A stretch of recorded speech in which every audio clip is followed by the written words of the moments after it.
kelihatan. Ya, baik. Tuh jadi foto tuh. Maju. Rasanya ada. Maju.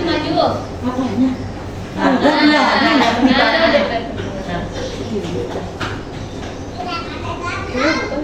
Udah, kamu aja. Ibu nanti serah kamu. Penutupan saja. Waalaikumsalam warahmatullahi wabarakatuh.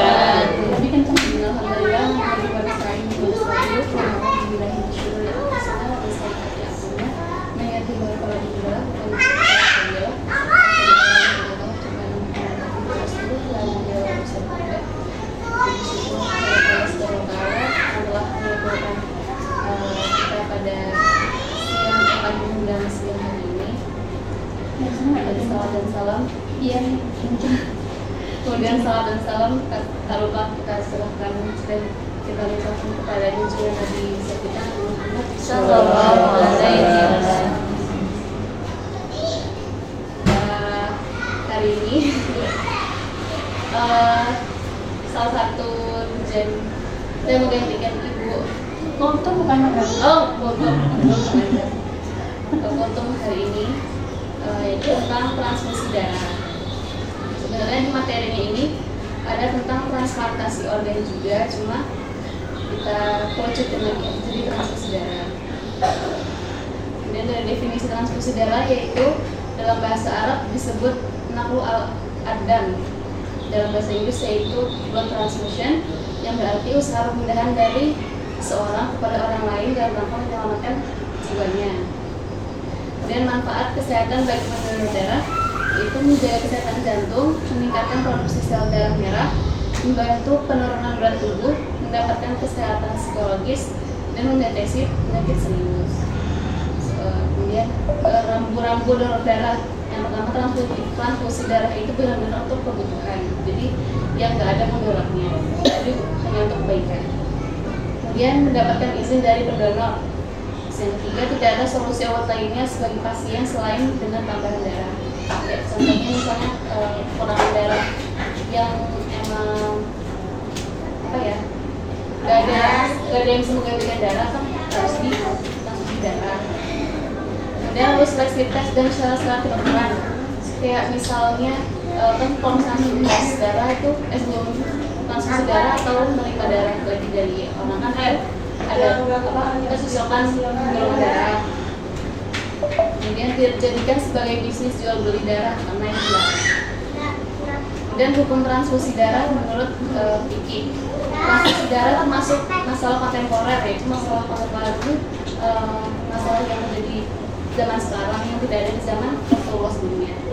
Yang hukumnya telah dibahas oleh para ulama dengan melakukan ijtihad jama'i karena tidak adanya satu nas dalam Al-Quran atau dalam hadis yang menjelaskan hukum tentang transfusi darah. Kemudian para ulama sepakat bahwa transfusi darah dibolehkan berdasarkan dalil-dalil berikut.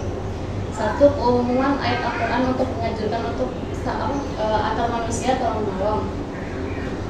Dalam surat Al-Baqarah ayat 195, Al-Maidah ayat 2, dan Al-Hujurat ayat 10. Dari segi pendalilannya sangat jelas bahwa ayat-ayat tersebut menganjurkan untuk membuat baik, tolong-menolong, dan memupuk persaudaraan. Di antara bentuk semua itu adalah dengan melakukan transfusi darah untuk saudara yang membutuhkan. Yang kedua, ada hadis Nabi yang menganjurkan kita bahwa untuk membantu orang lain dan menghilangkan penderitaannya. Itu maksudnya meringankan dengan orang lain. Ketiga, ada para ulama sepakat bahwa kebolehan transfusi darah dan tidak ditemukan adanya perselisihan dalam hal ini.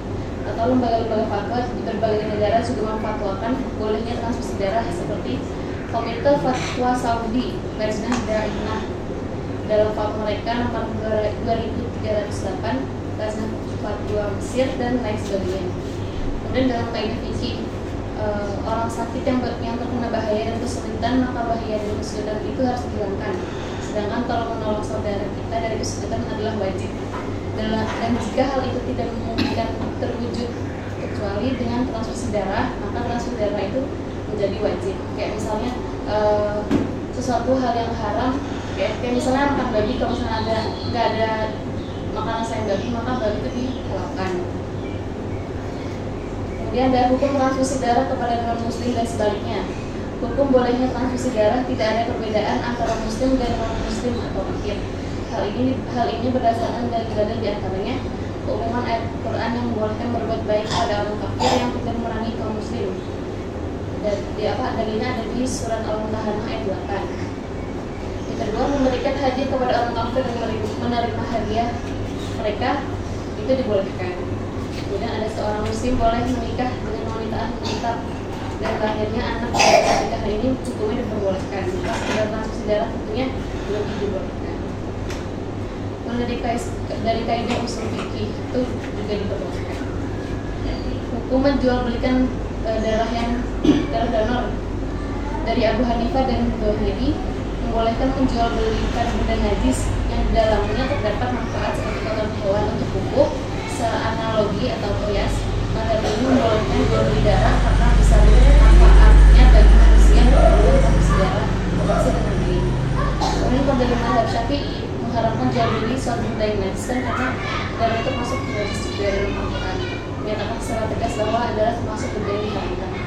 Di surat Al-Maidah ayat 3 itu haram itu ada al-maitata wa dama walahma wal khinzir, yaitu diharamkannya atas kalian itu sesuatu yang bangkai darah dan babi. Kemudian hubungan donor dengan resipen itu orang yang menerima donor darah. Para ulama membolehkan transfusi darah dari lelaki untuk wanita atau sebaliknya, dan mereka sepakat bahwa hal itu tidak menimbulkan kemahraman. Jadi kan kalau misalnya kayak anak itu kan hasil dari suami istri, itu kan dari dua darah yang berbeda itu jadi mahram. Dalam Islam ada beberapa sebab yang menimbulkan kemahraman seseorang dengan orang lain, gitu. Mahram karena keturunan atau nasab, seperti dengan anak antara anak dengan saudara sekandung. Mahram karena adanya hubungan pernikahan atau antara menantu dan mertuanya. Dia ada mahram karena hubungan persusuan atau lodoah, seperti hubungan antara seorang dan wanita yang telah menyusuinya. Dari keterangan di atas jelaslah bahwa donor darah tidaklah berdampak pada kemahraman. Dan jika dikiaskan dengan persusuan, maka donor darah tentunya berbeda dengan persusuan. Karena persusuan dilakukan ketika seseorang masih kecil bayi dan berdampak kepada pertumbuhan fisik. Jadi kayak misalnya sesuatu yang menjadi darah daging anak atau seorang. Jadi kayak misalnya berbagi makanan, terus makanan ini dibagi makan sama semua orang. Insya Allah kebaikannya yang dilakukan sama yang makan makanan itu kebaikannya juga dapat buat yang makan. Sudah. Kesimpulannya adalah donor darah itu diperbolehkan dalam Islam asal tidak membahayakan yang mendonorkan darah. Sekian, assalamualaikum warahmatullahi wabarakatuh. Ada yang mau didiskusikan ibu-ibu? Ibu, yang merasa ibu? Nggak bobo. Apa ya? Mau bertanya tapi udah dijawab tadi. Yang mahram tadi. Ya karena tadinya mau mengambil tentang donor itu kan sekarang banyak orang yang ginjal itu bukan hanya karena sakit yang kalau seperti dulu kan memang gagal ginjal karena penyebab tertentu yang sangat kronis gitu ya. Sekarang kan tidak. Anak-anak dengan pola makan itu kan juga banyak sekarang yang masih kecil pun juga punya ginjal dan harus transfusi darah seperti itu. Ini maksudnya memang fikih kontemporer sih memang. Nanti mungkin ada pendapat yang mungkin berbeda juga. Tadi kita juga sempat di rumah itu membahas tentang donor darah itu haram gitu ya. Ada yang transplantasinya. Nah itu juga butuh kajian yang dalam. Kalau transplantasi kan mungkin tidak sebanyak orang yang donor gitu ya. Jadi kita ambilnya yang donor aja. Jadi Tadi sebenarnya juga mau ambil yang apa, ya sudah yang di masyarakat sering terjadi saja, intinya seperti itu. Soalnya ini juga materi dari kuliah semester kemarin, di mata kuliah ini dari laptop yang mau dipelajari itu. Tadi ada bisnis online, itu aja Mbak. Oh, itu cabangnya banyak. Visi kitanya ribut gitu, itunya ribut nggak bisa menyelesaikan. Jadi udahlah, balaskan diri dulu saja kita. Terus ya tadi hal-hal yang mungkin bayi tabung, ya mungkin memang kita perlu tahu, tapi kejadian itu tidak terlalu banyak. Jadi udahlah yang ini banyak. Ya ibu-ibu ya.